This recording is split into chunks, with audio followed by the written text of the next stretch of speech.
국민권익위원회 청렴도 평가에서 진주시와 남동발전이 최고 등급을 받았습니다. 지자체와 공공기관 대부분이 한 등급씩 상승하며 청렴 분위기가 확산되고 있습니다. 김장하 선생의 뜻이 담긴 진주 남성당 한약방이 문화공간으로 새롭게 문을 열었습니다. 남성당 교육관이라는 이름으로 진주 정신을 가르치고 기억하는 공간이 될 것으로 보입니다. 농어촌 기본소득에서 죽방염의 세계 중요 농업유산 등재까지 올해 남해군의 굵직한 이슈들을 8대 뉴스로 정리합니다. 지난 여름 재난으로 삶의 터전을 잃은 이재민들이 여전히 임시 거주지에서 겨울을 나고 있습니다. 딸기 농가는 흉작의 한숨이고 재해보험 도입은 여전히 제자리 걸음입니다. 부산과 경남이 하나의 초강력 자치단체로 거듭날 수 있을지 여론조사가 시작됐습니다. 31일까지 진행된 조사 결과를 바탕으로 내년 2월쯤 경남지사와 부산시장이 통합계획안을 발표할 예정입니다. 시청자 여러분 안녕하십니까? SCS 뉴스인타임 시작합니다. 국민권익위원회가 평가하는 종합청렴도는 지자체와 공기업, 지방공사공단 등 공공기관에 대한 국민 신뢰도를 보여주는 지표입니다. 매년 연말이면 청렴 성적표가 발표되는데요. 우리 지역 기관들의 2025년 청렴 성적은 어땠을까요? 김상엽 기자가 정리했습니다. 국민권익위원회가 발표한 종합청렴도 평가에서 우리 지역에서는 3개의 기관만이 1등급을 차지했습니다. 먼저 경남도 교육청은 2년 연속 1등급을 차지했고 한국남동발전이 2등급이나 상승하면서 당당히 최고 등급의 청렴 지표를 달성했습니다. 기초지자체의 경우 진주시가 유일하게 1등급이라는 성적표를 받았는데 특히 종합청렴도를 포함해 청렴 체감도와 청렴 노력도 모두 한 등급씩 상승해 1등급을 달성한 점이 특징입니다. 진주시는 유일하게 전국 218개 시군구 중 종합청렴도, 청렴체감도, 청렴노력도가 모두 1등급으로 평가되었습니다.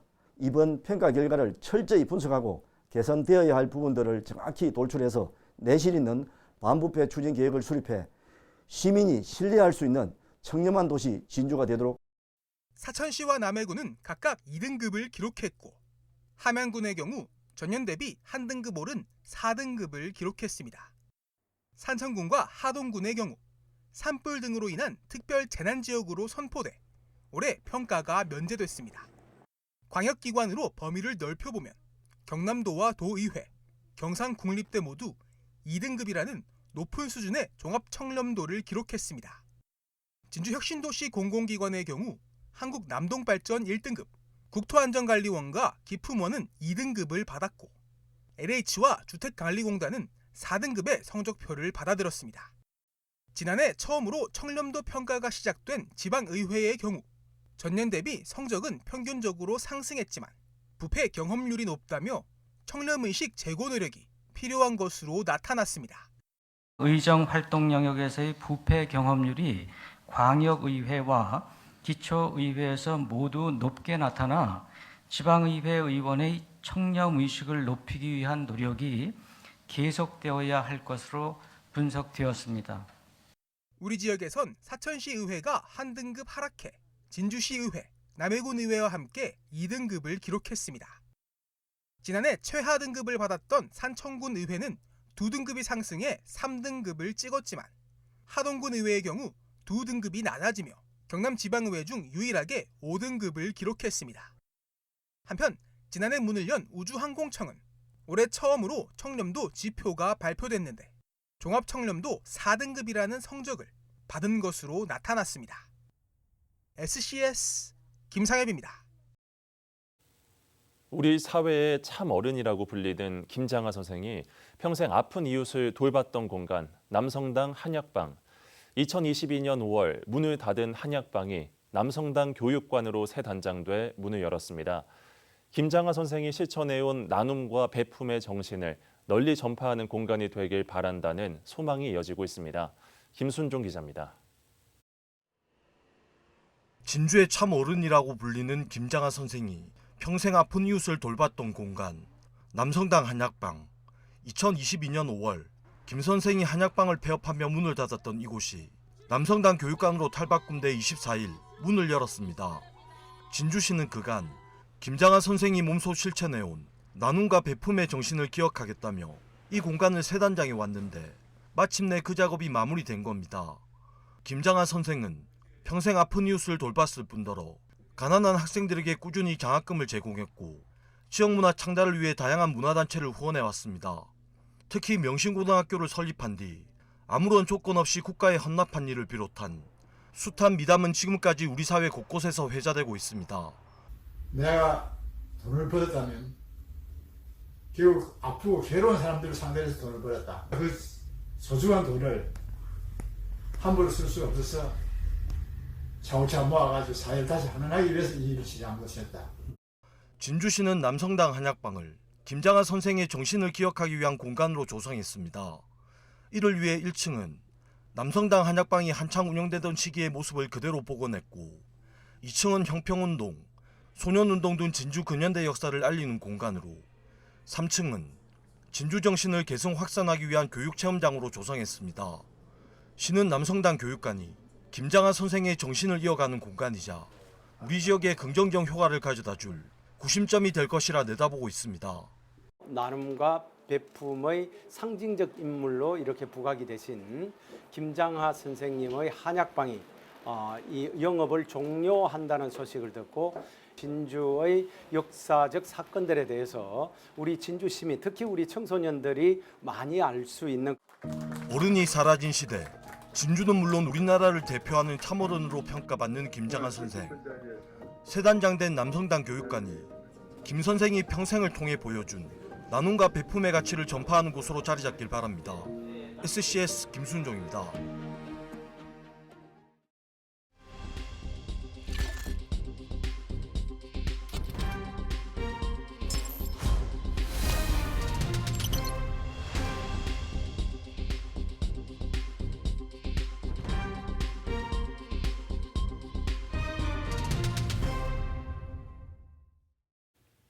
논란의 중심이었던 농어촌 기본소득 시범사업부터 드디어 첫 삽을 뜬 신청사까지 지역을 달군 올해 남해군 주요 소식을 정리했습니다. 남경민 기자입니다. 예산 문제가 발목을 잡으며 사업이 자초되는 것 아니냐는 위기감까지 감돌았던 농어촌 기본소득. 도비복원과 분담률 상향으로 일단 한숨 돌렸습니다. 남해군이 실무 준비에 착수한 가운데 내년도 추경 예산 확보가 과제가 될 전망입니다. 남해죽방염이 국내 어업 분야에선 세 번째로 세계 중요 농업유산에 이름을 올렸습니다. UN 식량농업기구로부터 죽방염 어업의 경관과 생물 다양성, 지식체계 등이 보전 가치를 인정받은 겁니다. 남해군은 죽방염 전승 사업과 브랜드화 등에 나서기로 했습니다. 지난 7월 집중호우 당시 초당 3천여 톤을 방류했던 난강댐. 육상 쓰레기가 바다로 대거 유입된 데다 바다 담수화로 남해 어업인들의 피해도 컸습니다.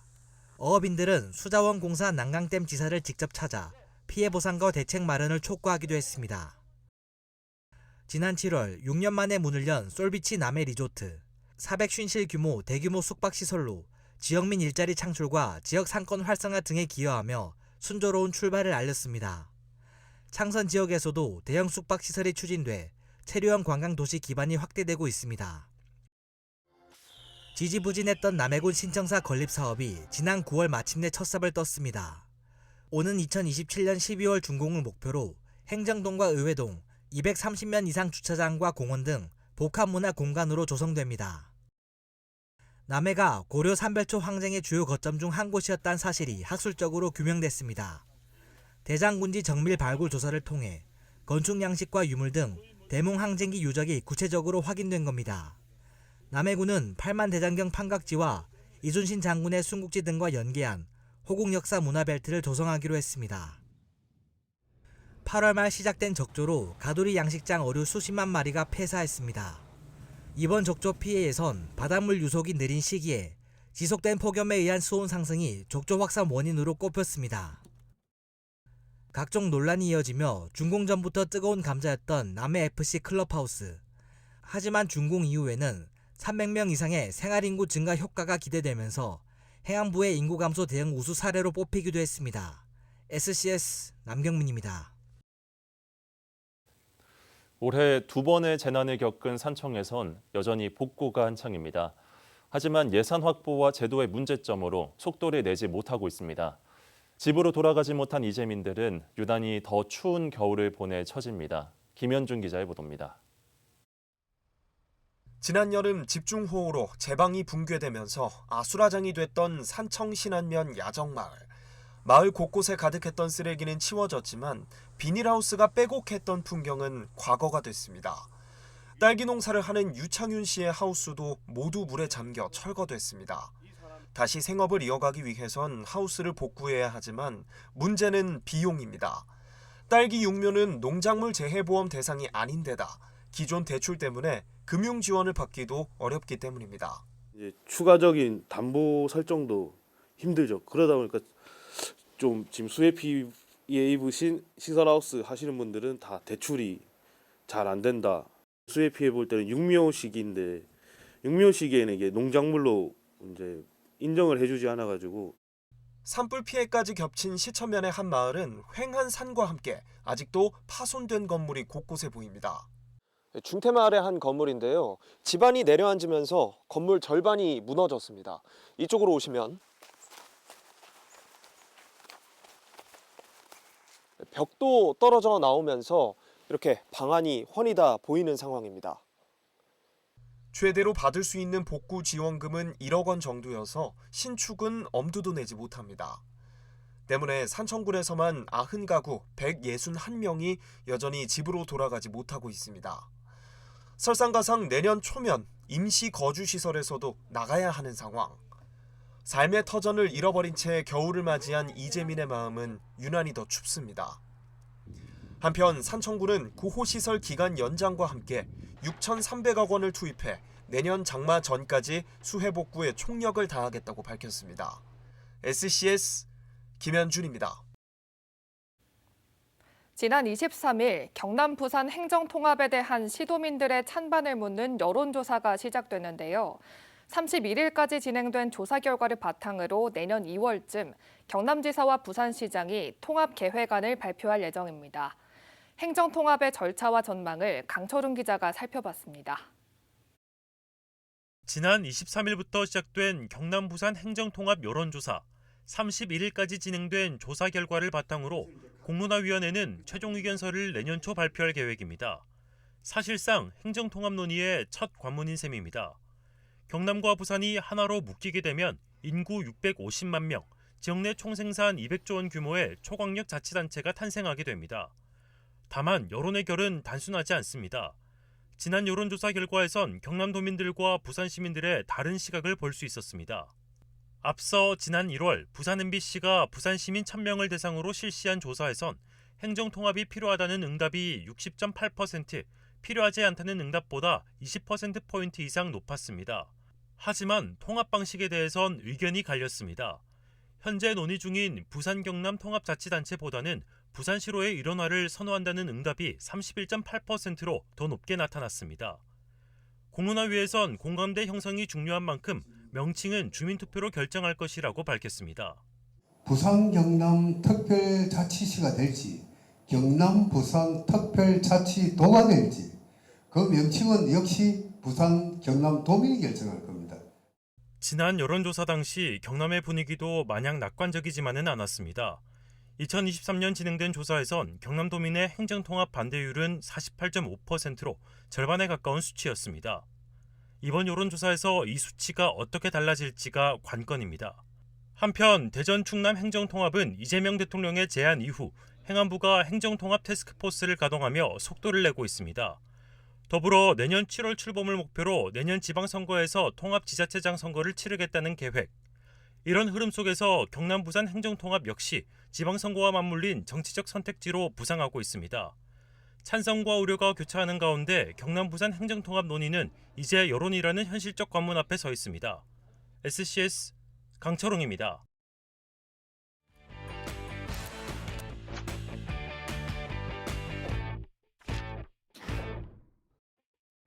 지역 공공기관의 소식을 전하는 혁신도시 뉴스레터 지금 시작합니다. 국토안전관리원이 협력업체 중대재해 취약 분야 집중관리와 근로자 안전의식 문화 확산 등 4대 추진 전략을 담은 안전경영 로드맵을 선포하고 안전관리 의지를 다졌습니다.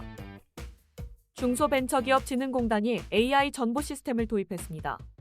시스템은 직원 근무 이력과 역량 등 3만여 개 데이터를 학습해 직원별 최적화된 근무지를 추천합니다.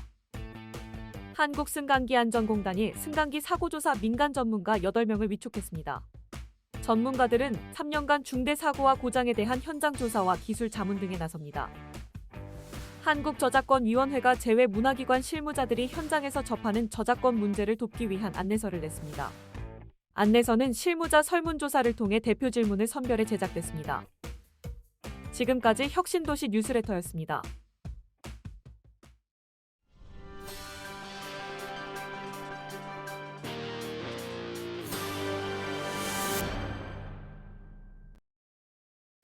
진주시가 1월 1일자로 2026년 상반기 정기 인사를 단행합니다.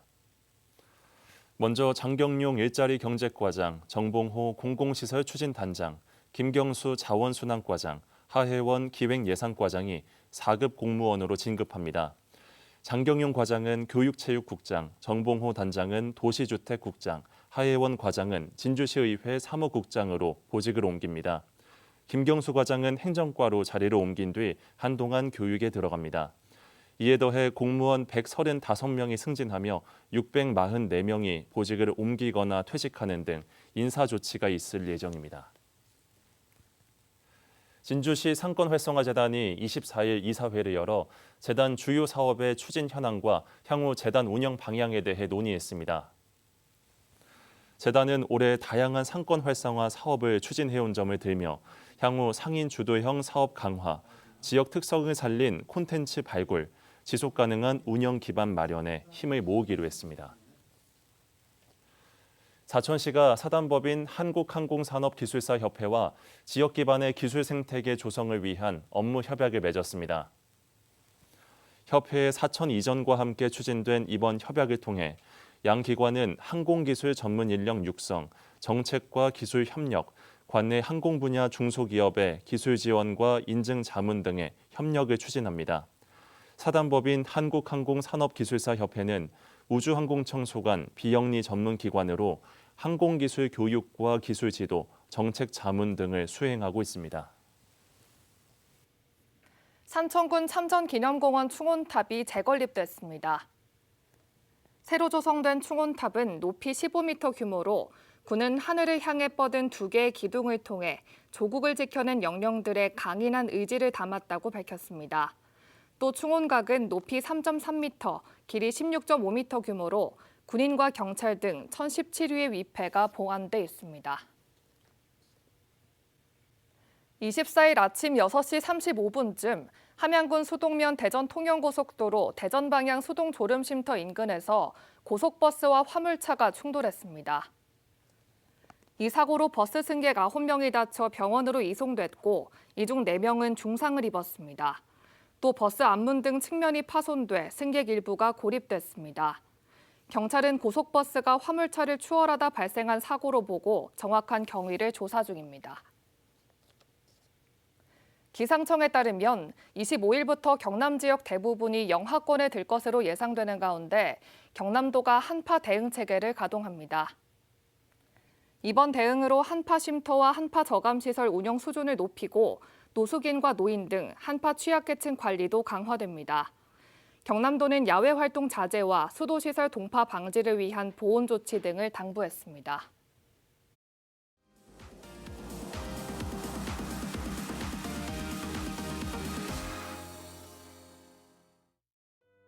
사진으로 만나보는 우리 지역 소식 한컷 광장 순서입니다. 먼저 첫 번째 사진부터 살펴볼까요? 사람들이 힘을 모아 소방호수로 건물에 물을 뿌리고 있습니다. 함양읍 행정복지센터에서 공무원과 소방대원, 민방위 대원들이 모여 실전처럼 합동소방훈련을 진행했는데요. 화재 발생 상황을 가정해 초기 진화부터 대피 유도, 부상자 구조까지 각자 맡은 역할을 수행하며 대응 능력을 한층 높였습니다. 또 산불 대응 교육을 통해 장비 사용법을 직접 익히며 산불 예방의 중요성을 다시 한번 확인했습니다. 빨간 안전모를 쓴 관계자들이 공사 현장을 살피고 있습니다. 산청소방서에서 곶감 마을 공동구판장과 산청군 체육관 신축 공사 현장을 찾아 화재 예방을 위한 점검에 나선 건데요. 신축 공사 초기부터 화재 안전 기준을 꼼꼼히 확인하고 시설 특성에 따른 위험 요소를 미리 점검하기 위해 마련됐습니다.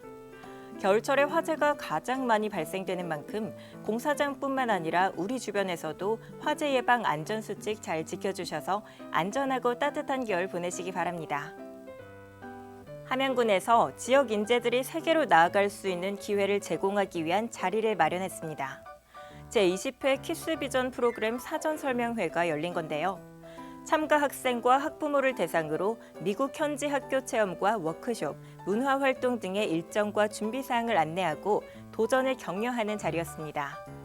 키스비전 프로그램은 함양 출신 장용진 키스그룹 회장이 전액 지원해 지역 학생들이 글로벌 인재로 성장할 기회를 제공하고 있는데요. 우리 지역 청소년들이 다양한 경험을 통해 꿈을 키울 수 있도록 많은 관심과 응원을 보내주시기 바랍니다. 지금까지 한컷 관장이었습니다.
키워드로 보는 생활 날씨입니다.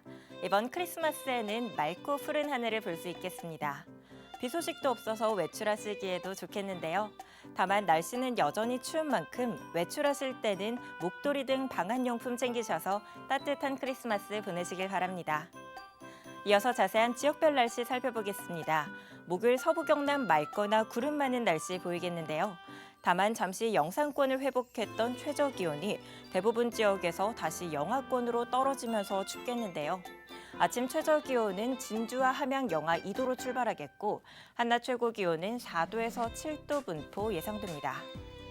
전국 날씨입니다. 하늘 표정은 지역별로 다소 차이를 보이겠는데요. 대체로 맑은 곳이 많겠지만 일부 지역에서는 비나 눈이 오는 곳도 있겠습니다. 기온은 서울의 경우 한낮에도 영하권으로 떨어지겠고 다른 지역도 대부분 한 자릿수를 보이며 한파가 찾아오겠으니까요. 대비 잘해주시기 바랍니다. 남해 동부 앞바다의 물결은 높게 일겠고 바람은 매우 강하게 불겠습니다. 대부분의 해상에 풍랑특보가 내려질 만큼 기상이 좋진 않겠는데요. 항해나 조업하시는 선박은 안전사고 발생하지 않도록 각별히 조심해 주시기 바랍니다.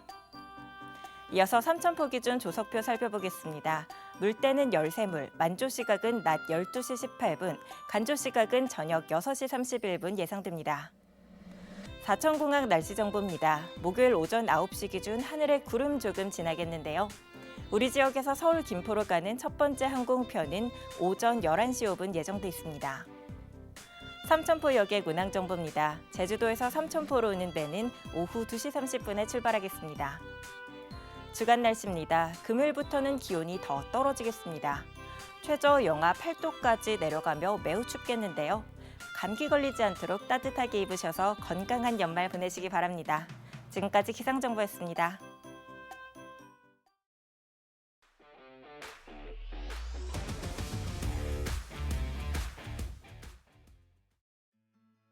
지리산 국립공원 겨울철 안전산행에 대해 알려드리겠습니다. 산행 전 기상정보나 탐방로 통제 구간, 체력에 맞는 산행 코스 등을 반드시 확인하셔야 됩니다. 그리고 지리산은 높고 탐방로가 길어서 일찍 출발하고 해가 지기 전에 내려오는 것이 가장 좋습니다. 특히 정상부에서는 차가운 바람이 강하게 불어 저체온증 증상에 조심하셔야 됩니다. 그리고 늦은 하산을 대비하여 랜턴과 비상식량을 꼭 챙기시기 바랍니다. 그리고 겨울철에는 눈과 결빙에 의해 미끄러지는 안전사고가 가장 많이 발생합니다. 미끄럼 방지를 위해 눈이 쌓인 구간이나 결빙 구간은 반드시 아이젠을 착용하시기 바랍니다. 그리고 장시간 산행 중 체력 저하로 힘들어할 시 인근 대피소에서 충분한 휴식을 취한 후 산행하시면 됩니다. 산행은 정규 탐방로를 이용해 주시고 저체온증 증상, 즉 심한 떨림, 말 어눌함, 판단력 저하 등이 있을 경우 반드시 지리산 국립공원과 119에 신고해 주시기 바랍니다. 저희가 준비한 소식은 여기까지입니다. 시청해주신 여러분 고맙습니다.